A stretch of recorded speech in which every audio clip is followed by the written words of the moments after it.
All right, hello everyone, and welcome to our Nonprofit Success Webinar series. We're so glad that you're joining us here today. My name is Margie Worrell. I'm the Curriculum Manager for Bloomerang. And today we have a session that was really going to be useful, The Heart of Giving, Authentic Donor Engagement. And I have with me Sharon Papo. Sharon is the CEO of Indigo Skies Consulting, and she's also a fundraising consultant and executive coach. Sharon, I always love having time with you. I'm so glad you're here today. Thank you so much. I'm so happy to be here. And I'm going to go ahead and let Sharon introduce herself in just a moment and tell you more about our session today. I'm very excited to hear what she has to share. But before we start, I do want to let you know that we will be sharing the recording and the slides with you later today. So please don't feel like you have to be writing everything down frantically. We want you to relax, enjoy this time, and really be able to take in everything that Sharon is sharing with you today. So Sharon, without any further ado, I'm going to turn it over to you. Thank you so much. So a little bit about me. As was said, I'm the CEO of Indigo Skies Consulting, and I'm also a licensed clinical social worker. I'm also an executive coach. And so I bring that those skills and that sort of view of the world to this presentation as we're talking about building authentic connections as we're doing fundraising. I also am excited to share, I'm actually a new Amazon best-selling author of a book that just came out, Success Redefined. So that's pretty fun and excited to jump in. All right, let me share my screen here. All right, the heart of giving, authentic donor engagement. So there's me. All right, today we're going to talk about why this topic matters. We're going to talk about connection, which is a national problem, but I have data on why it's a national problem, but I believe it's also a global problem. We're going to talk about mindset, how we get out of our own way. I'm going to share some tools to build connection and trust. And I'm going to talk about how to prepare for authentic connection meetings. All right, why this matters. So, as you probably know, fewer people are giving and they're giving less. I remember when I first started attending fundraising trainings, and Kim Klein was someone I studied with a lot, and she would say 7 out of 10 people give. So if you ask most people are going to give. That's not true anymore. Less than half of people give, and they're giving less. There are 10 million nonprofits worldwide and 1.8 million in the United States. So there are lots of people who are asking for funds to support their important and critical work. A really scary statistic that came out, this is from 2022 Edelman Trust Barometer, is that nonprofits are considered less trustworthy than corporations. So I think that when someone in a corporation does something that is not ethical, people say, oh, people in business do that. But when people in nonprofits do that, in community-based organizations, the news goes far and wide, and it really impacts the whole perception of the sector. And then there has been a breakdown of human connection, which has led to the generosity crisis. And there's a great book about the generosity crisis you may want to check out as well. So based on this, I'm worried about our sector.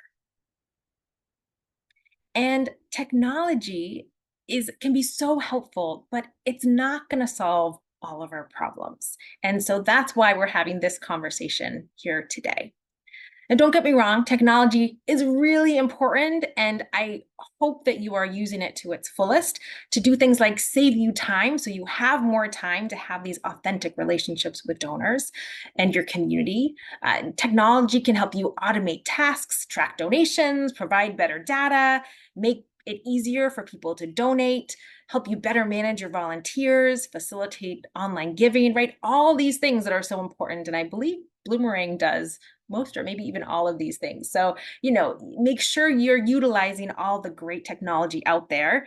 And that's not going to get you all the way to your fundraising goals if you stop there. Right? So the tech tools, I hope you will use these tools to free up your time so you now can put that time into really building meaningful relationships. All right, we're going to talk about connection. So people are lacking genuine connection. And this has been true for a long time, but especially in the pandemic became much more serious. And there's data from a recent Harvard study that there's an epidemic of loneliness, and it's killing Americans. And social media has accelerated loneliness. And I think in one sense, we have this perception as we glance into other people's lives, and we think we understand what their lives are like, but we really only have a very curated view. And that people, I personally, so I just had this book that came out, and it was a big deal, and it got on the bestseller list, and my social media blew up with people saying congratulations, but so few people pick up the phone or call, or so we just have this different culture where people just reach out in different ways. And 61% of adults 18 to 25 reported feeling serious loneliness, and 39% of the general population. So this, while it's especially amongst younger adults who I also believe are, more engaging at a higher level in social media, it is really a very serious problem. And especially for our older adults, and especially around COVID and people being so concerned about going out and getting sick, that it was even more serious. And it's a big problem with serious impacts and serious health issues. 26% of increased risk of premature death for people who had high levels of loneliness. Living in loneliness is equivalent to smoking 15 cigarettes a day. This is data points from the US Surgeon General's advisory report. And 1 in 2 adults in the US are living with measurable levels of loneliness, which is more people than with diabetes. So the solution is social connectedness. And as fundraisers, we have the opportunity to build a culture of connection and to build our culture of philanthropy by building our organizational family. And this lack of authentic connection, it's impacting our world, it's impacting our sector, and it's impacting our fundraising. So I want to talk about removing mindset blocks, because these mindset blocks can be in the way of making these connections. And I would take a moment to ask yourself, do you have a mindset that is maybe in the way of making authentic connections with donors? So first I want to talk about mindset and money, because we all grew up with stories and values around money. And so ask yourself, do you have money stories that are in the way of your fundraising? So some of these early money stories that you might have received might be money doesn't grow on trees, or money is dirty, wash your hands if you touch it. Maybe you had some stories about people who had money, maybe how much power they have, or that they're really good people, or maybe that they're bad people and they got their money in some way that is not ethical. So, what were the stories that you have that might be in the way of just making a genuine connection with someone with the resources to really support your work? And of course, we have these 4 taboo topics: politics, money, religion, and sex. And, money is on that list. So if you have discomfort to saying, wow, there's a lot of conditioning we've all gotten about money. So it's good to be aware of the internal messages that you have about people having money, and how that might be a block that you're putting in the way of building these relationships. You might have stories like, oh, I don't want to inconvenience someone. I don't want to offend them. They won't like me. This is they won't be interested. All the ways that we have these stories that are us putting the walls in the relationship. And I want to say that you can shift your mindset. You can choose another story, right? We can't change reality, but we can choose our perspective and the stories that we make up. And we can either kind of boost our confidence before we have these meetings, or we can rein on our confidence and it can make a difference. So some of the shifts you might want to consider are, if I make a heartfelt invitation, people can genuinely say yes or no, right? It's an invitation, and there's no arm twisting, there's no manipulation, there's no guilt, right?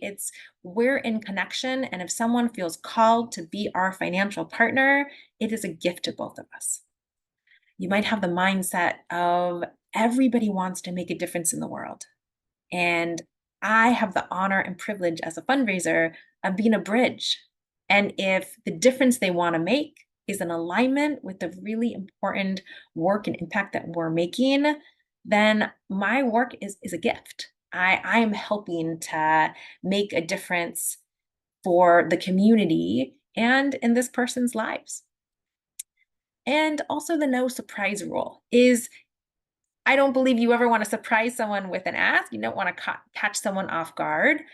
If you're planning on asking them at a time you're meeting, you can say, I'd love to meet with you and share about the great work we're doing. And I'd love to ask for your support. I mean, you can let them know so that when they show up, they're ready. Or you might want to say, I'd love to show up and share the great work we're doing. And I don't want to ask for your support. I just really want to share what we're up to and get to know you better, right? No surprises. Tools to build connection and trust. So first of all, having genuine interest, care, and concern that nobody wants to be treated like an ATM.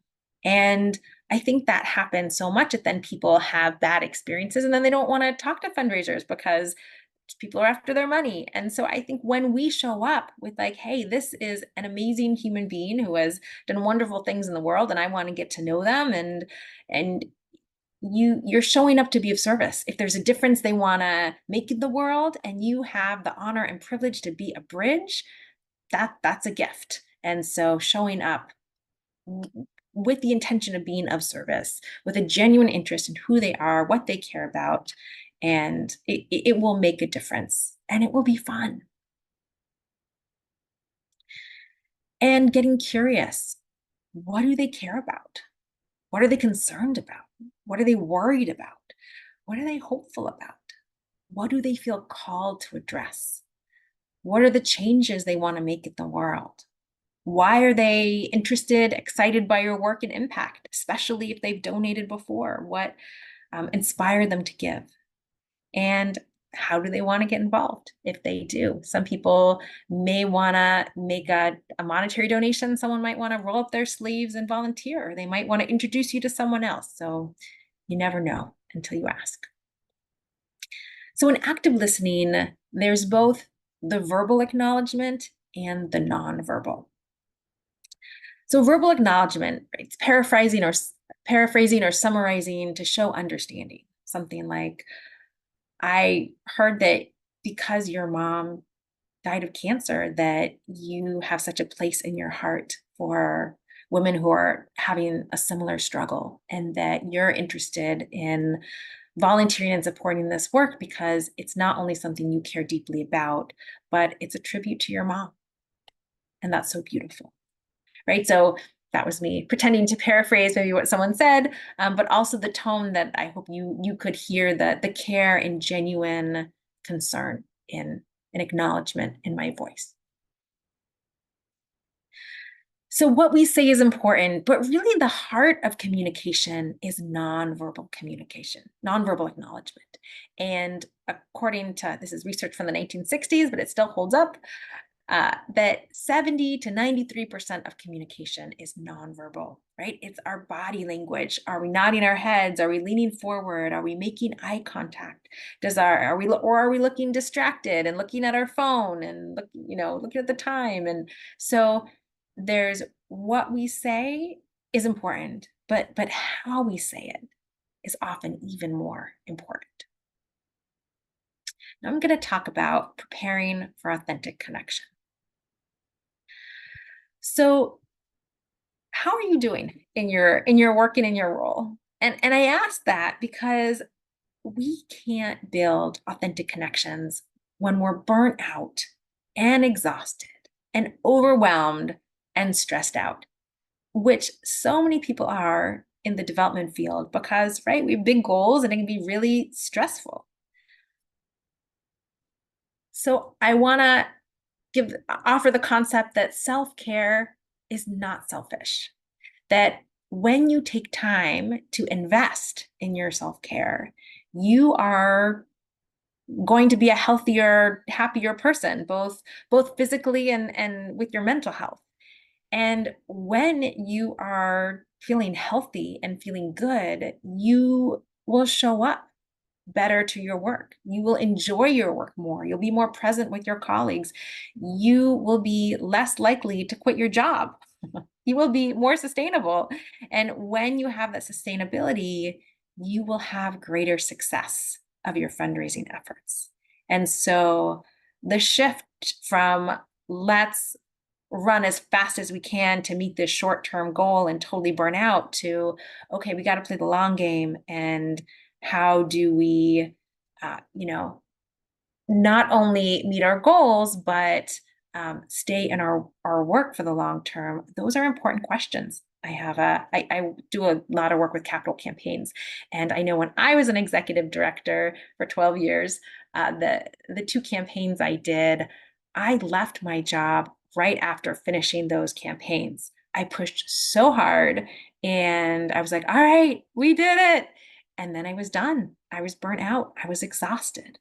And now, as a fundraising consultant and executive coach and working on a lot of capital campaigns, I really try to support the leadership to say, okay, how do we not only successfully meet your goal, but how to sustain you as the leader? Because it's not the best thing for the organization to lose a successful leader. And a great fundraiser. And so how do we do both things? It's so important. And burnout is killing our sector. It's affecting more than half of all nonprofit employees. 30% of nonprofit employees are burnt out, and 60% of nonprofit leaders reported feeling used up at the end of the workday. These are awful statistics, right? This is not how we can be our best selves to make the biggest difference in the world. And it's hard because I know the work is more than the time you have to do it. And so there's always more to do. And so it's, I fully understand how we get on the cycle of like, oh my gosh, we gotta keep going. We gotta keep working and working and working. But the long-term impact of that is not good. The average job tenure of fund development professionals is 16 months. I mean, this is horrible for our sector, especially because at the end of the day, people give to people. And right, they talk about the ABCs of fundraising. Does someone have the ability to give and the belief in your work? And then C is connection. Do they have a connection? Not only like, do they know someone, but do they have a genuine connection? Do they trust your agency? And they're going to trust your agency by knowing the people, knowing the impact. And when you have this huge burnout cycle of fundraising professionals, then you are, it's really hard to sustain those really genuine connections. Another reason why you also want to make sure that more than one person in your organization also always is holding those relationships, because people do leave and you want to make sure that you don't lose your donor base when a key leader leaves in your organization. And there is a really high cost of burnout and turnover.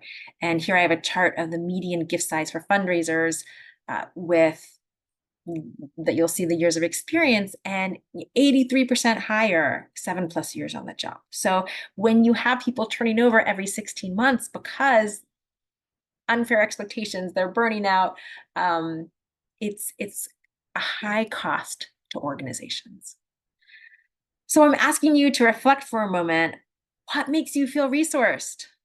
And there's so many, it can be different for different people. So one thing is to prioritize by your energy, to notice when in the day do you feel most energized? When do you feel most depleted? And you might notice, like me, like in the morning, I'm freshest. That's my best time for innovation.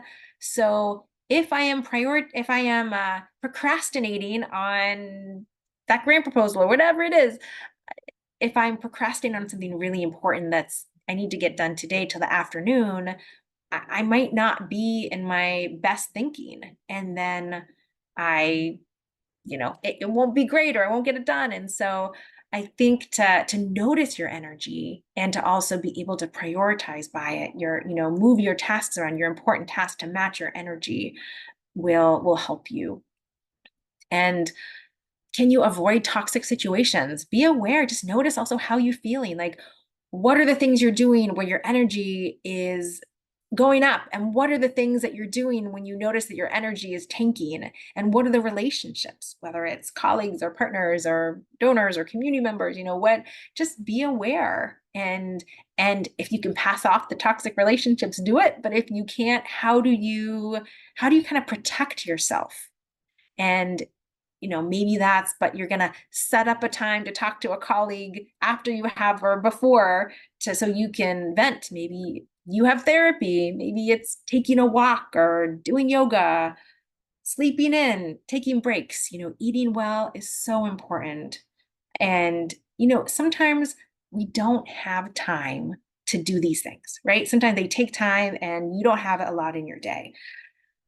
But taking 3 deep breaths can be huge. And you can even do it in a meeting. That if you're in a really hard, stressful meeting and you're just noticing all the chaos inside of you, just take 3 deep breaths and it will literally calm your nervous system a little bit and make a difference. So I would really encourage you to know what makes you feel resources so that you can remember and come back to that list when you're having a stressful moment. So the recap is connection. It's a national problem, right? It's not specific to any community. It is, and I believe, although I don't have the data points, that it's really a global problem. Our mindset really matters. So how we are thinking about money, how we're thinking about our work, how we're thinking about our donors, it really matters. And if you can change your mindset, you can choose like, wow, this thought is not serving me. And so you could try another thought and be like, is that just as true? Would I say that to a friend? We build connection and trust with verbal and nonverbal communication.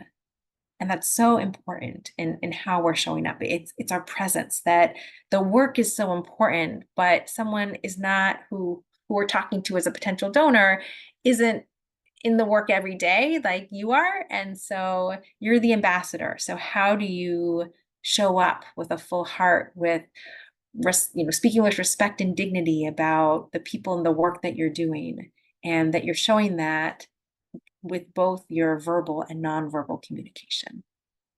And then preparing for authentic connection meetings by being well resourced. And I used to, before I would have big donor meetings, I would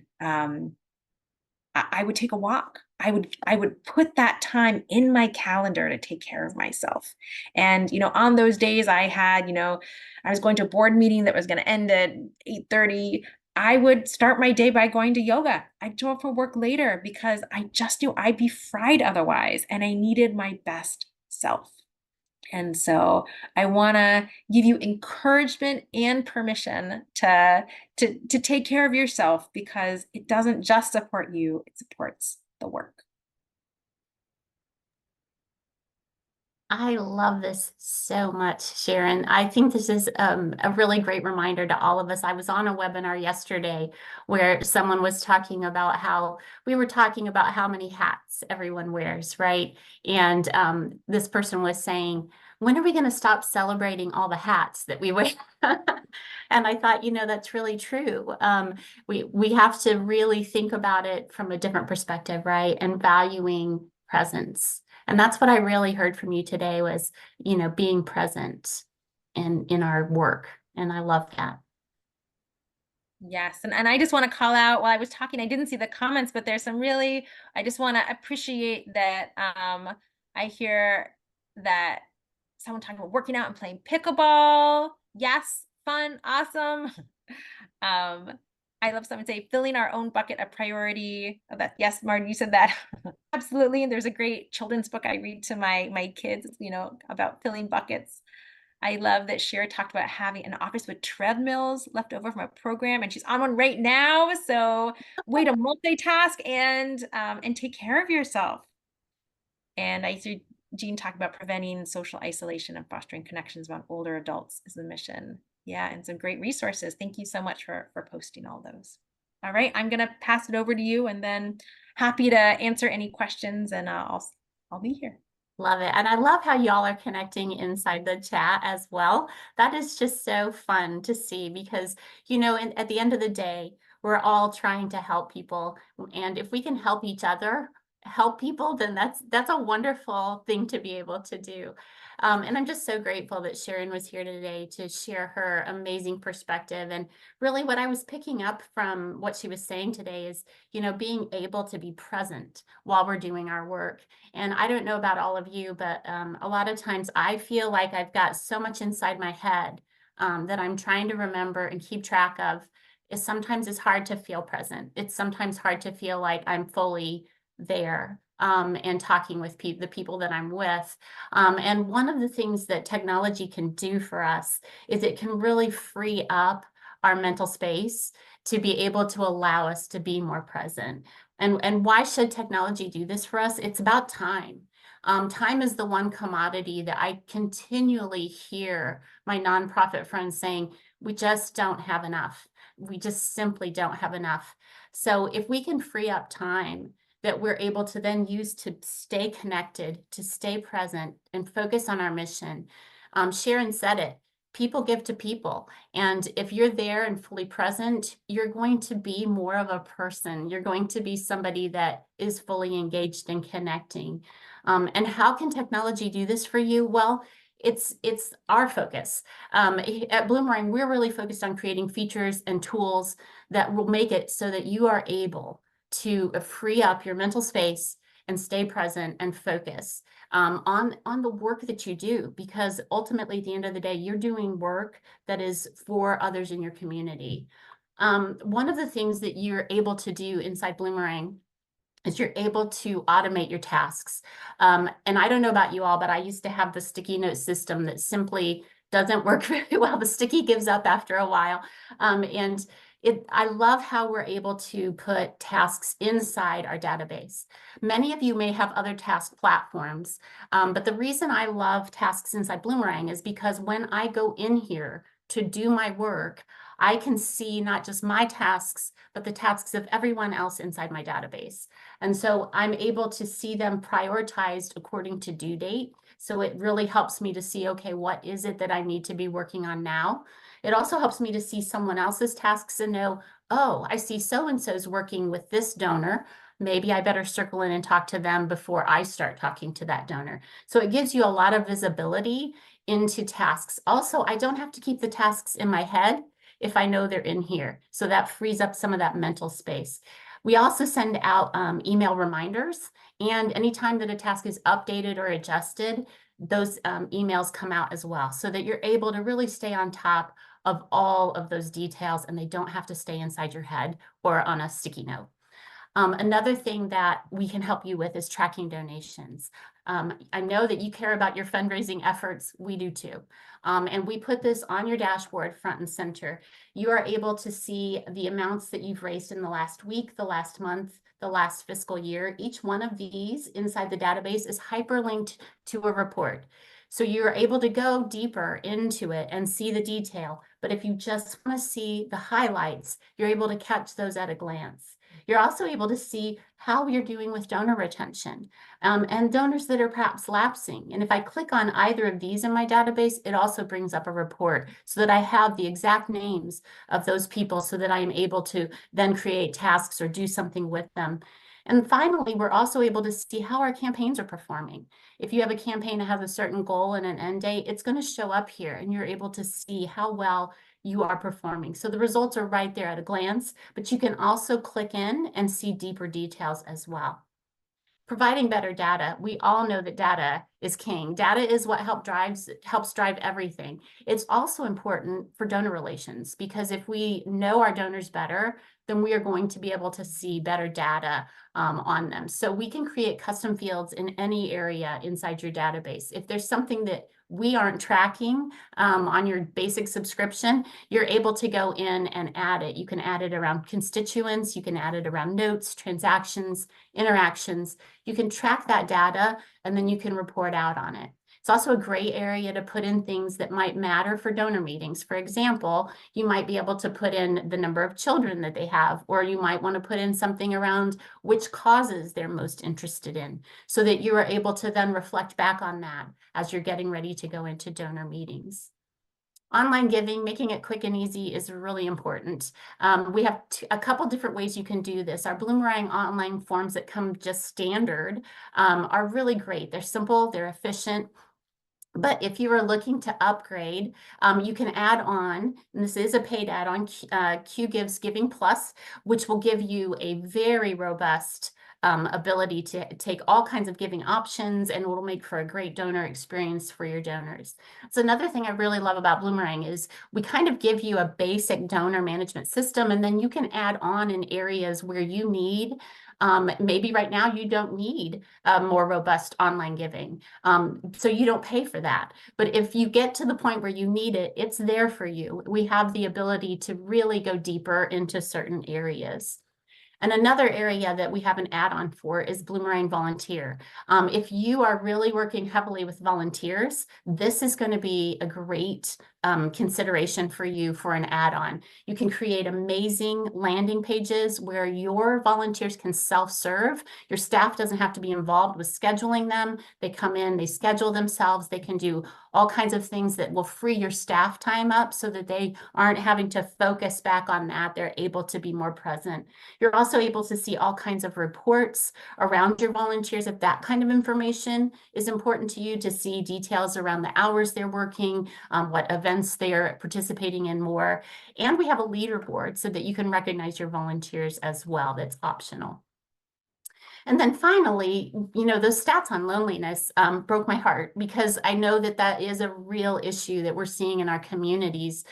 So one way that we as fundraisers can help people feel a little more connected is by personalizing our communications with them. It's not just good for the donor, it's also good for our ROI. You can see here that if you have an impersonal email, just adding a person's name, full color, and more sophisticated database information can increase their response rate by 500%. And personalized emails see an average open rate of 82% higher than just a generic email. So if you want people to engage with your emails, personalization is a great way to do that. And inside Bloomerang, we have the ability to do that. You can take a template like this and create this, which is what I did in just a few minutes.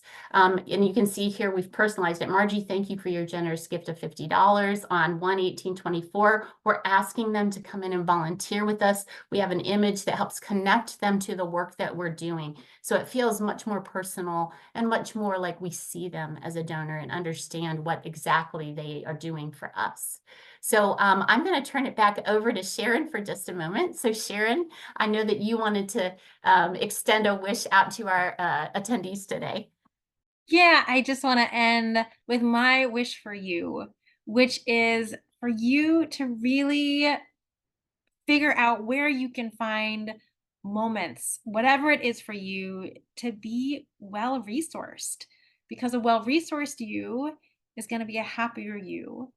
And if you are happier and more grounded and just more content, then you're going to be more open to having real, authentic connections. And if you're open to those authentic connections, you're going to be a more successful fundraiser. So I hold that not only for my wish for you personally, but also you can share this with your supervisor if you have one, or just that it's important for your team. I totally love that. Thank you so much. We're going to go ahead and launch a quick poll. And if you are interested in signing up to get occasional email tips from Sharon, that's the first option there. She has an amazing newsletter that she sends out. I am on it and I love it. Also, we have a couple of options. If you're not a current Bloomerang customer and would like to get a live demo or an online tour, or if you are a current Bloomerang customer and you would like our customer success team to reach out to you, go ahead and select whichever option best applies to you, if there's one there that does apply to you. And then we do have time for Q&A. So if you have any questions and you want to drop those into the Q&A or the chat, please feel free to do that during this time as well. And Sharon, I'm just so glad that you're here. Very, very wonderful pieces of information. I think it can be really challenging to be present in the moment. You know, we find that, I think in our society, we find it very, very hard. What's something that you do to help keep you present? Yeah. So for me, what's been huge, huge, huge is I have a morning routine. So I used to get up and like run, like I have kids and like, like this morning, like the dog had diarrhea on the carpet, like there's just, you don't know what's going to happen. And so I just finally said, I wake up at 5:30 in the morning. I just have to get up before everybody. And I need 5 minutes to meditate, take deep breaths, whatever. I need to do a little stretching. I need a little time to like, what's my day going to be? Set my intentions. And so I have found that has shifted everything in my life. I read a book called The Morning Miracle by Hal Elrod, and it was just really powerful. So I offer that, like, just to start by filling my own bucket, and then sometimes it's really hard to pull myself away, but to really notice my energy. If I'm tired, if I'm lagging, go for a walk, sit outside for a few minutes if the weather's okay, whatever it is, but to make sure I keep, because I have to, because otherwise I'm no good for me or others. So That's exactly right. You know what else I think my mom used to talk about when my kids were little, putting the oxygen mask on yourself first, right? Like when you're on the airplane, they say, put it on yourself first, because if I pass out, I can't put it on my children, right? yeah. And I think that's what I'm hearing from you. We have to take care of us in order to be efficient at taking care of anyone else. Yeah, absolutely. I see we have a question from Jenna Winters, who said, how can we share the message of self-care and self-love to others in the workplace? So I'll share my 2 cents, but I just want to say there's some great comments. So I want to welcome everybody to put in the chat your best suggestions. We want to share them.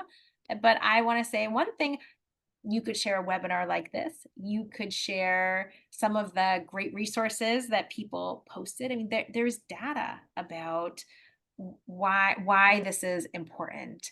And I think that sometimes sharing things from a data case, but I think also share, the stats of like development professionals, like their average turnover rate is 16 months. Like that is horrifying for our sector and for our organizations. So what is our commitment to creating a culture where we stick around? Because also we know that if we can stick around and be sustained, then we're going to raise more money.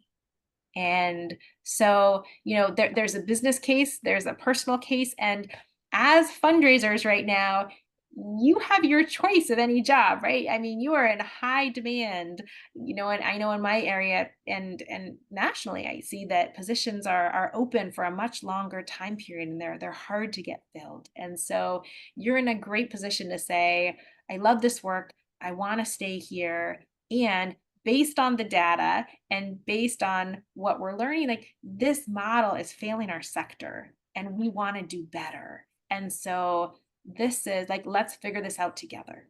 So some of it is boundary. Some of it is, I think, the prioritization. So, there's so many great ideas of things you can do with your time, right? And people are probably always, oh, you could do a whole nother event or a third gala of the year, whatever, all these great ideas. And for you to have a plan, a development plan, and to say, wow, that's such a great idea. I noticed that we actually have a full plan for the year. If we do this wonderful idea, maybe we can talk about what we won't do if we really think that this is most important. Like, I think it's not necessarily like no, but it's like, that's a great idea. Let's talk about what we're going to say no to if we want to say yes to that great idea. And I think part of burnout is, I think so many fundraisers were people pleasers.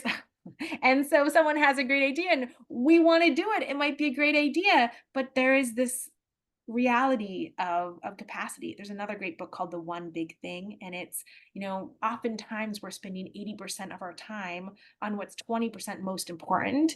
And how do we shift it so we're spending 80% of our time on what's 80% most important? So to keep saying what's most important. So when I was an executive director, I had a baby, and after my maternity leave was over, I wanted to go back to work, and I didn't want to be away from her, but I didn't want to stop working. So I wanted to bring her with me to work. And I said, okay, if I'm gonna do this, then I have, like, what do I need to do? And I just got super clear. I just need to raise more money. If I raise more money, no one was going to complain. And because I needed some flexibility in my schedule and all these things. And so I just got super clear. That's what I was going to do. And I raised more money that year than I ever did before, because I just said no to things that I was like, this is my key goal. It's not the year for all these new programs. It's not, we're not going to redo our policy manual this year. I just said, this is what's most important. This is what I'm moving forward. And I'm going to have to put these other things. They're all great, but they're not urgent. They're on the back burner. It's not the year. And so I think the loving boundaries that we hold is also such a critical way. All right. Let's see. I see some comments here. So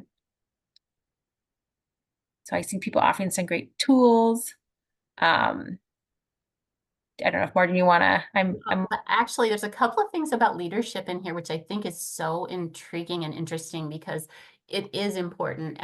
Betsy says, as leaders, we need to set the tone for how our team takes care of themselves as individuals, as well as members of the team, looking for signs in our team members that indicate they may be suffering or on the verge of burnout. I think that's really important. And not even just team members, right? It doesn't have to be leaders, making sure that I know that Stephanie was mentioning modeling it, right? Like modeling this for others, I think you can be an influence, right, within your team.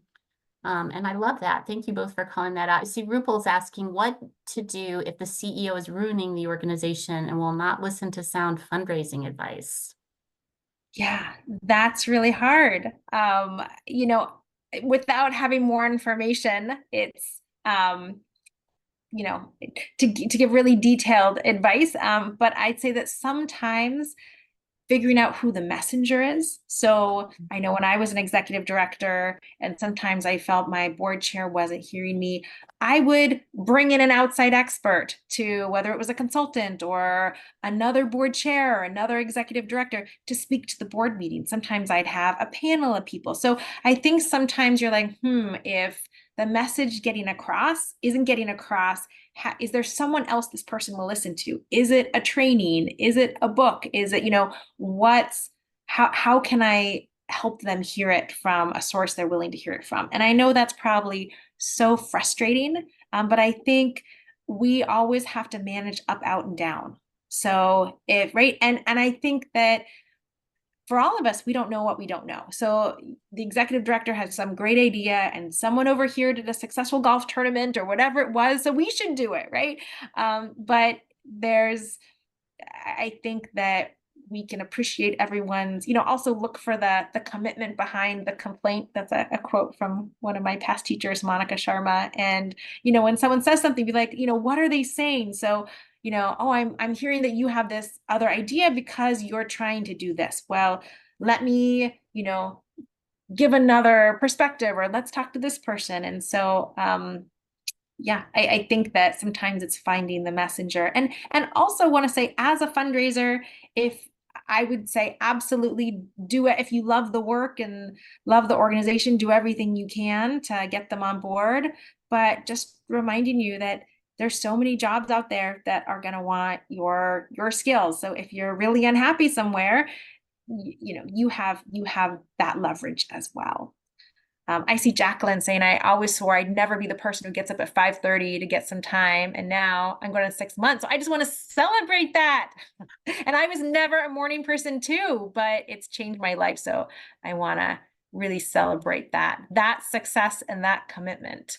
I see Stephanie said vulnerability, allow vulnerability to be a strength and model it. And really, really hearing that and celebrating that. And I hear there's Margie, you talked about Brene Brown and her work being so powerful. So powerful. I love how she says vulnerability is our greatest measure of courage. And I think it's true. Being able to be vulnerable is our greatest measure of the courage that we contain. So I love the fact that everyone's chiming into the chat and sharing all of these ideas with us, because it really is helpful for us to be able to share across the sector, right? And I think that that's just been delightful. I've really enjoyed that. Sharon, I think that we're getting near the end. I know some people were asking, what were the books that you mentioned earlier in the session? Do you remember which books you mentioned to us? What did I mention? I believe I mentioned The Generosity Crisis by Chappelle, Crimmins, and Ashley. And I mentioned The Morning Miracle by Hal Elrod. I mentioned the book, The One Big Thing, and I can't remember who wrote it. I could search it really quickly. One Big Thing. That was a great book about how we use our time. And then I mentioned my book, which is Success Redefined by Sharon Papo and Jack Canfield. What's the title again, It's Sharon? called Success Redefined. Okay. And the one big thing, the surprising simple truth about extraordinary results, is by Gary Keller, Jay Papasan, and Gary Keller. Okay. And I'm trying to put these into the chat, but talking and typing, extraordinary truth, is not my forte. I'm going to be real I'm going to put vulnerable. the Oh, I see Sarah said that she just reread Dare to Lead as she started a new position in fundraising. It was really helpful to, yes. Oh, I love Dare to Lead. Sarah, that's such a good one. I should go back and reread that. You're reminding me. That's perfect. And thank you for all these book suggestions, Sharon. This is just wonderful. We'll have beach books galore for the holidays over our summertime. So thank you. All right. Well, I think we're getting near the end of our time. Sharon, thank you so much. We really appreciate you being here today. And of course, I want to say thank you to each and every one of you for the work that you're doing in your communities. We know that your communities are better places to live because of the work that you do. And we are grateful for that. So I hope we will see you again on another Nonprofit Success webinar in the near future. Take care, everyone.